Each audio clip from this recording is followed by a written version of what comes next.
Sa Carmen at sa Panabo. And meron po akong isang commitment sa Kalinan. And kanina pong umaga, during the conversation with TJ May, na request niya sa akin na kung po pwede daw, itong pagkakataon na to, mapagbigyan ko lang daw siya at ang grupo. Actually, sinabi ko kay TJ May na i-check ko muna yung sked ko dahil magre-rely lang ako, mag-update lang ako sa kanya. But sabi niya, kung mapagbibigyan daw yung pagkakataon na to, malaki daw pribilehiyo para sa kanila. Kaya, sa totoo lang po, kinancel ko. Wow!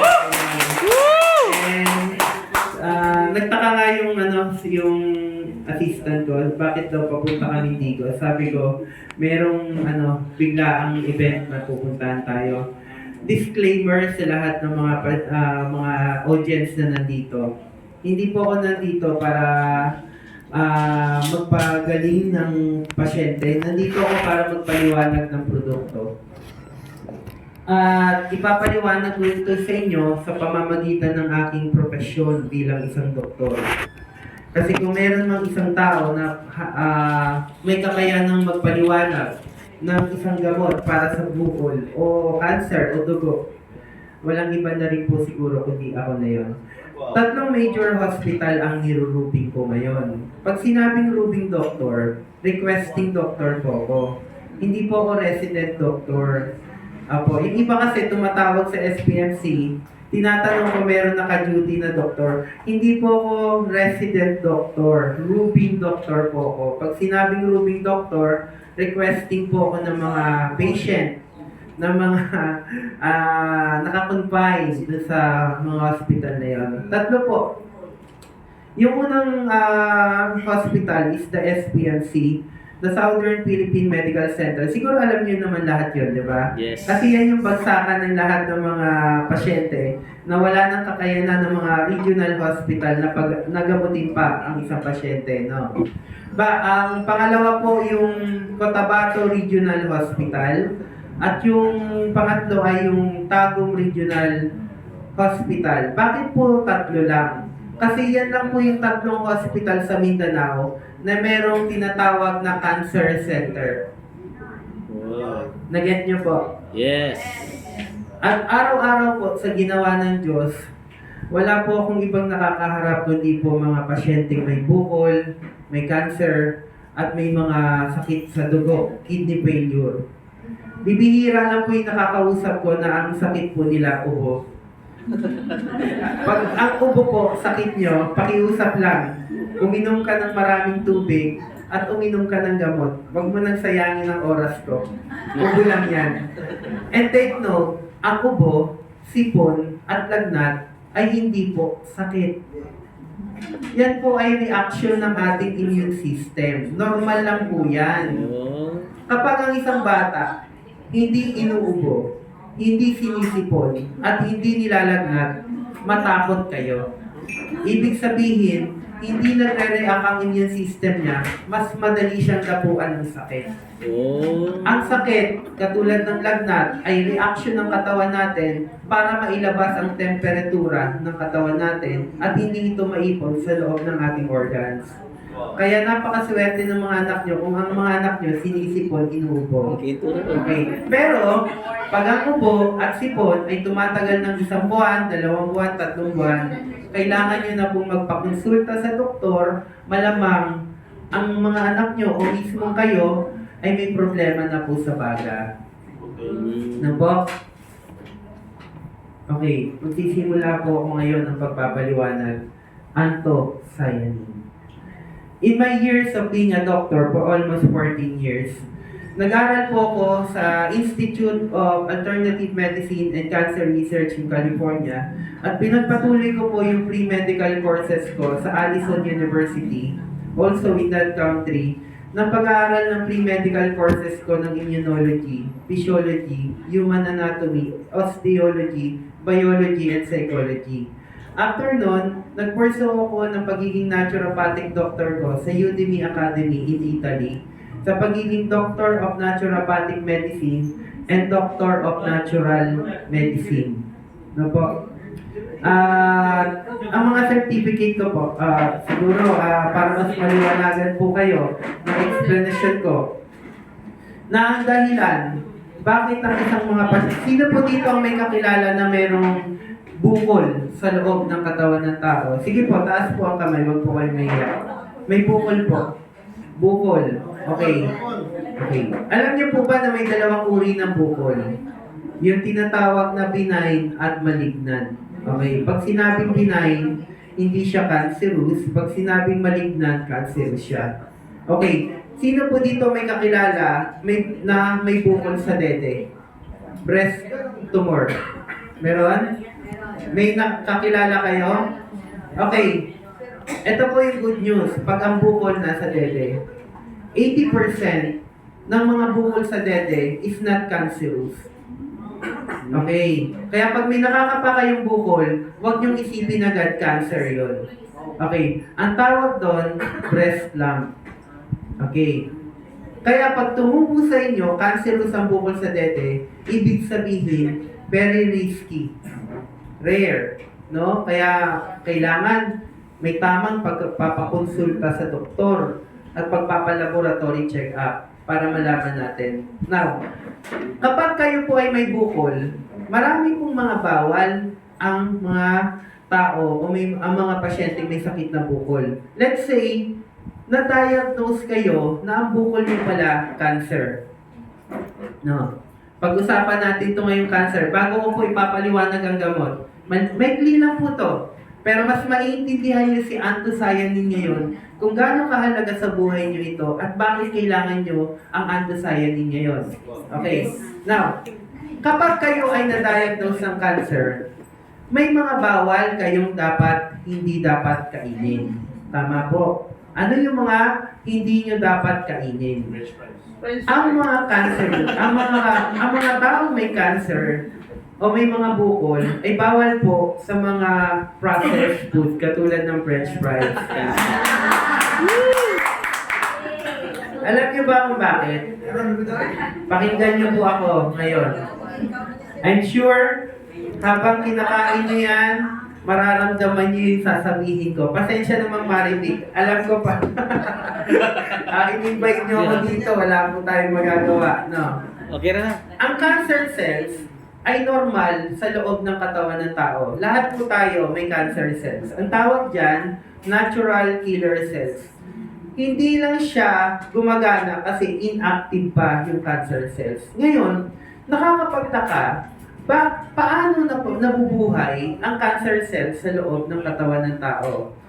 Since ako po ay nakapag-aral ng biology, cell division at bloodstream infection, let me allow to explain to all of you kung paano nabubuhay si cancer cells. Ang paboritong pagkain ni cancer cells, 97% ng kinakain niyan, sugar inducing. Ang pagkain niya, asukal. Kaya ipinagbabawal namin mga doktor ang pagkain ng mga processed food at ng mga preservatives. Dahil ang mga pagkain na yan, ang paboritong pagkain ng cancer cells. Alam niyo ba? Na 20% ng cells sa 200 millions of cells sa loob ng katawan niyo, 20% yan is cancer cells. At habang kumakain kayo ngayon ng french fries, si cancer cells kumakain na rin yun. Totoo ito. Totoo ito. At ito ang nakakatakot kay cancer cells. Tahimik siya. Kaya siya tinatawag na silent killer. Bakit? Habang kumakain kayo ng mga preservatives and processed food, because 97% sugar-inducing si cancer cells, nabubuhay siya at unti-unti siyang nag-a-activate. Dahil ang katotohanan, ang cancer cells kumakain separated sa normal cells ng katawan natin. Kaya pag kumakain siya, nagduduplicate siya into 2. Ang tawag doon, mitosis.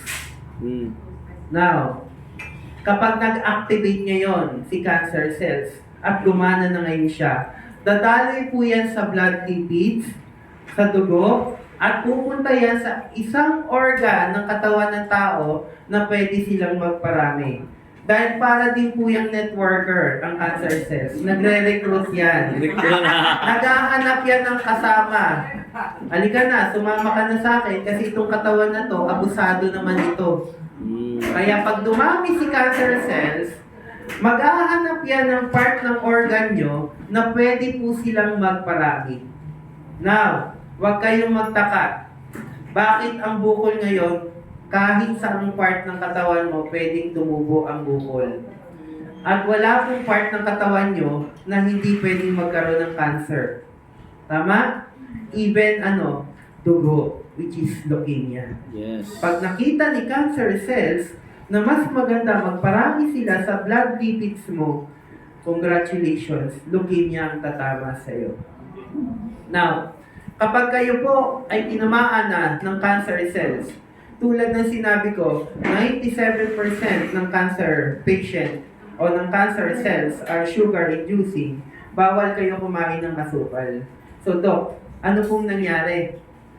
Tinigil ko naman po yung pagkain ng white rice, white bread, french fries, burger, hotdog, tocino, longganisa, delata. Pero bakit lalong lumala ang cancer cells ko? Ang tanong, ano ba ang kinakain mo na? Doc, more on fruits ako. Tatlo, makinig. I'm sure makakatulong to sa lahat ng mga kakilala nyo may cancer or even sa inyo. Tatlo ang sugar or tinatawag na natural sugar na pumapasok sa loob ng katawan ng tao. Glucose, fructose, and lactose. And ang mga prutas na hinog ay nagke-create din ng sugar, which is fructose. Lalong-lalo na ang watermelon. 36% ng contain ng watermelon is asukal.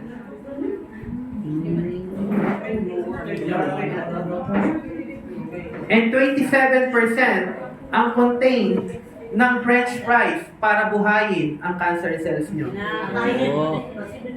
This is true. Kaya I'm sure Ma'am Tess, Parang ayaw nilang kainin. I'm sure Ma'am Tess, mamaya maraming matitirang french fries, ibalot mo na. Joke lang. Now, mahirap patayin ang cancer cells dahil agresibo ito.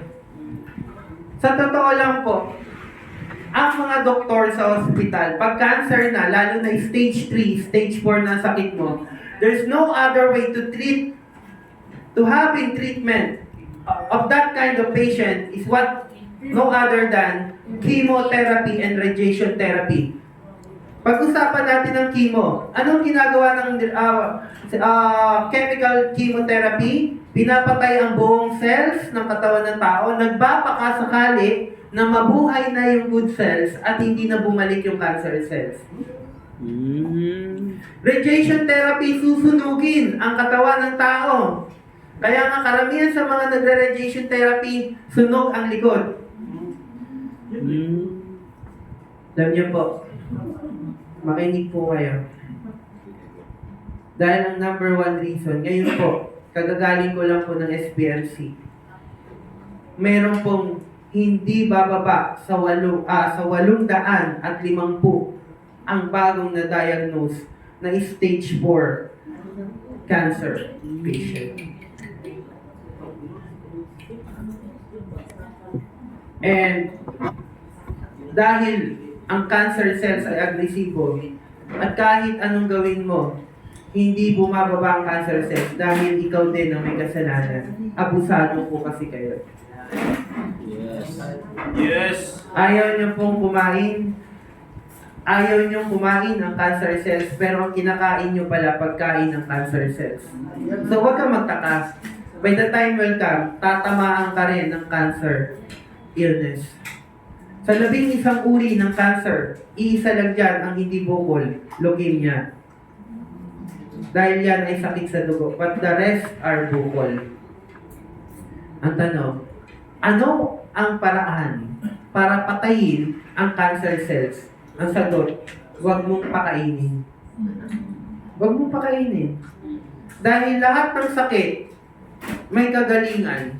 Kasi kung hindi totoo yun, sinungaling ang Ama, sinungaling ang Diyos. Sabi ng Diyos sa Bible, all diseases can heal. Magsisimula ka lang sa salitang disiplina. Yes. Dahil kahit anong inumin mong gamot, kapag marumi ang dugo mo, hindi ka gagaling. Pero pag malinis ang dugo ng tao, wala siyang sakit. Because lahat ng sakit, it's all in the blood. Yes. Sige nga, magbigay nga kayo ng sakit na hindi connected sa dugo. Baka sa 14 na taong kong pag-aaral, ngayon pa lang ako magkakamali. High blood, dugo. Blood sugar, diabetico, dugo. Kidney failure, pagtaas ng creatinine. Ang creatinine ay medical term ng dugo sa loob ng kidney. Ang tawag sa loob ng dugo ng kidney, blood urea nitrogen, dugo. Panlalabo ng mata, dugo. Allergy, dugo. Pagputok ng ugat sa utak, dugo. Prostate, dugo. At ang tao, pag nag-50-50, sinasalina ng dugo, it's all in the blood. Kaya pala hindi ka gumagaling. Sino dito ang nagme-maintenance? Amlodipine, losartan, metformin, diamicron, glycoside, atorvastatin, Nuvlac, antibiotic, anti-inflammatory, antiseptic, antibacterial. Sino po? Taas po ang kamay, huwag po kayo mahiya. Ano po kayo? Diabetico? Amlodipine o high blood. Kayo po tatay, ano po? All maintenance, makinig. All maintenance. Lahat ng binanggit ko, amlodipine, losartan, metformin, diamicron, even anti-inflammatory, even mefenamic acid, are not feasible to kidney. The number one reason why the kidney fail is all about taking up synthetic medicine. Dahil dalawa lang ang sakit ng mga taong dinadialysis. Dalawa lang. Either diabetico ka or high blood ka. Bakit? Tinanong nyo ba yung doktor nyo? Dok, ito po bang maintenance na prescribe mo sa akin is pwede po kay kidney? Kasi kung tinanong yun, 100% sasabihin ng doktor, hindi pwede yan. Pero wala kang choice kasi pampakalma yan ng dugo mo.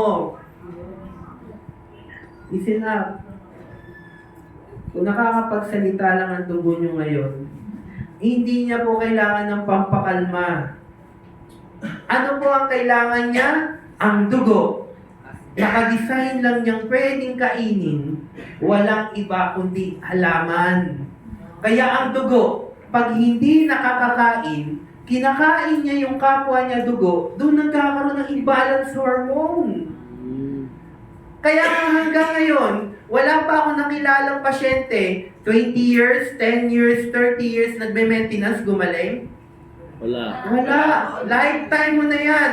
Hindi totoo yun. I beg to disagree to my colleagues, doctor. Bakit? Hindi totoo na habang buhay mo na yan iinumin kung alam mo kung paano ka gumaling. Kasi kaya ka lang naman bumabalik sa doktor, hindi mo alam paano ka gumaling. Kasi kung alam mo kung paano ka gumaling, tanong, babalik ka pa ba sa doktor? At ang tanging paraan para gumaling ka, pakainin ang dugo. With a combination of anthocyanin. Wow! Based on my studying in other countries, naintindihan ko, sabi ko, for God's sake, nag-aral pa ako ng katakot-takot na libro ng medical field. Yun lang pala ang paraan para gumaling ang tao, pakainin ang dugo. Dahil pag ang dugo nakakain, lahat ng sakit sa loob ng katawan nyo gagaling, even bukol. Kaya nag-failure ang organ mo, wala na kasing alkaline, oxygen, vitamins at minerals na dumadaloy sa dugo. At ang anthocyanin is the only plant that created by the Lord na pagkain ng dugo. The moment na pakainin mo ang dugo mo, by the right program at tamang pag-inom, i-share ko po sa inyo ang tamang pag-inom, makakakita po kayo ng improvement. Dok, ito po bang gamot na to ay gamot sa sakit ko? Ang sagot ko po, ulitin ko, disclaimer, tandaan nyo, ito ang tamang sagot. Hindi po to gamot sa sakit ng tao. Ano to? Pagkain ng dugo. Dahil pag ang dugo nag-normal, lahat ng sakit ng tao, ang dugo ang magpapagaling sa katawan mo. Yes! Kailangan mo siyang inumin ng tamang oras. 6 o'clock morning before meal at 6 o'clock evening before meal. Ang tanong, Dok, pwede bang inumin ng 7 o'clock, 8 o'clock, 9 o'clock, 3 o'clock, 4 o'clock, 5 o'clock? Ano ang difference kapag ininom mo siya ng 6 o'clock? Based on my studying in biology cell division, pag 6 o'clock ang oras ng pag-inom, ang blood cells ng katawan natin buhay, gising. Kaya pag ininom mo siya ng tamang oras, ang dilution at absorption ng gamot na ito magkakaroon ng fast recovery. And Dok, paano pag 7, 8, or 9 ko ininom? Pwede mo pa naman siyang inumin kasi nalulunok mo, pero ang cells tulog. Kaya, iihi mo na lang yung gamot o yung produkto ng anthocyanin, hindi mo napapakain ng dugo. Kaya may mga pasyente tayo, Sir Jonathan, na hindi gumagaling kasi nga walang disiplina, pasaway. Kung ano po ang sinabi ng doktor na tamang oras sa pag-inom, yun po ang tamang oras ng pag-inom. Alam niyo po, marami pong nagtataka. Paano nakakatunaw ng bukol itong gamot na to? Napakasimple lang naman itong gamot na to. Ang sagot, naiinom kasi sa tamang oras at ang produkto na binigay namin ay pagkain po ng dugo. Dahil ang dugo, nakadesign lang niya pwedeng kainin. Walang iba kundi halaman. Alam nyo, kung meron ng isang bagay o isang organ na tuwang-tuwa ngayong hapon na to, walang iba kundi dugo. Alam niyo kung bakit? Sa wakas, makakakain na rin sila. Dahil ang pinakamalalang sakit ngayon sa buong mundo, hindi po high blood, hindi diabetiko, hindi cancer, hindi heart failure. Ano? Malnutrition. Saan? Sa dugo. Naintindihan niyo po ba ako? Yes! Kung gaano kahalaga itong gamot na to na hinahawakan ko, pag uwi niyo ng bahay, huwag kayong papayag na wala kayong dalang ng gamot na to. Alam niyo kung bakit? Kailangan na pong kumain ng dugo. Kung napapakain nyo ang cancer cells nyo, please, makikiusap ako sa inyo. Pakainin nyo rin naman ang dugo nyo. Dahil pag nabuhay ang dugo, alam nyo po ba kung anong klaseng cells ang pinapakain nito? Alam nyo kung ano? Ang tinatawag na T receptor cells. Ano ba yung T cells na yan, Dok?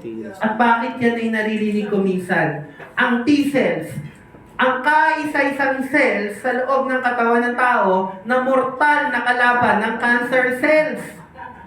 Yan ay parang pulis dahil pag nag-activate yung T-cells mo, ang una niyang hinahanap yung mga natural killer cells para patayin niya. Dahil alam niyo po ba, na pag malinis ang dugo niyo, lahat ng cancer cells na nadadaanan sa organ niyo namamatay.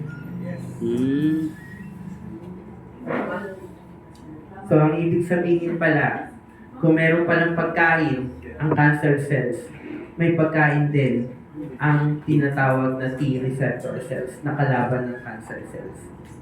Kaya huwag kayong magtaka pag ininom nyo ito sa tamang oras at nagkaroon kayo ng tamang programa at disiplina sa loob ng sa katawan nyo, wala pong bukol na hindi matutunaw. Papuputol ko po daliri ko. Bigyan nyo ako stage 4 cancer. Bilangan nyo ako ng 45 days, tutunawin ko yan kahit gaano pa kalaki. Hindi po ako nagbibiro. And what this combination of anthocyanin na hawak ko, alam niyo, sabi ko, marami namang company na nag-offer sa akin na mas maganda daw yung product nila. I don't care about that. Alam niyo kung bakit? What I care is to help people na maintindihan nila na ang tanging paraan para gumaling kayo sa sakit niyo is to have or to take feeding of the blood. Dok, kahit ba diabetiko, high blood? Yes, ang diabetiko at high blood, kaya hindi kayo gumagaling. Alam niyo kung bakit? Kasi ang iniinom niyo pampakalma lang. Please, pakainin niyo dugo niyo. In 21-day cycle, magkakaroon ng improvement. Magugulat ka, magna-normal ang sugar, magna-normal ang blood fat, ang neutral fat, ang triglyceride, ang blood viscosity, magna-normal lahat yan, pati cholesterol. O, diba? Kaya hindi po Wow. totoo na habang buhay na po kayo na magkakaroon ng sakit na high blood at diabetiko. Bakit ko nasabing hindi totoo yun? Bakit? Pinanganak ka bang high blood na? Pinanganak ka bang diabetiko na? So, ibig sabihin, kaya pa po i-normalize po ulit yun. Ano po? And for those patient na kakilala nyo po, i-share nyo po yung nalaman nyo po ngayong araw na to. And me as a person, as a doctor, as a naturopathic doctor, wala po akong kapaguran talaga na i-share po ito. Wala pong bayad yung pagsasalita ko ngayon. Wala po akong talent fee dito. Alam niyo kung ano lang po ang naghatak sa akin ngayon? To share all of you guys, gaano kahalaga itong gamot na to para sa inyo. Maaaring nakikita nyo lang, maganda yung produkto, okay yun. Pero much better, at least now, mas deeper, naintindihan nyo, kaya pala mahalaga ang gamot na to kasi pagkain ito ng dugo. At pag napakain ng dugo, lahat ng sakit sa loob ng katawan niya gagaling. Kahit panlalabo ng mata. Yung mga may diabetiko dyan, tandaan nyo yung may mga diabetiko, 3 sakit ang tatama sa inyo. Yung tinatawag na diabetic retinopathy, diabetic nephropathy, at diabetic neuropathy. No? Pagkabulag, kidney failure, pagputok ng ugat sa utak. Kaya habang maaga pa, uminom na po kayo ng ating produkto. Bakit? Ito po ay pagkain ng dugo. Yes. Again, I am Dr. Lloyd Capansag Diaz, as a cancer patient specialist, doctor. Maraming salamat po sa lahat ng nandito. And I hope sana nakatulong po yung maiksing explanation ko sa gamot na ito. Actually, malalim pa yan, pero hindi ko natatagalan. Kasi pag tinagalan ko, aabutin tayo ng 1 linggo.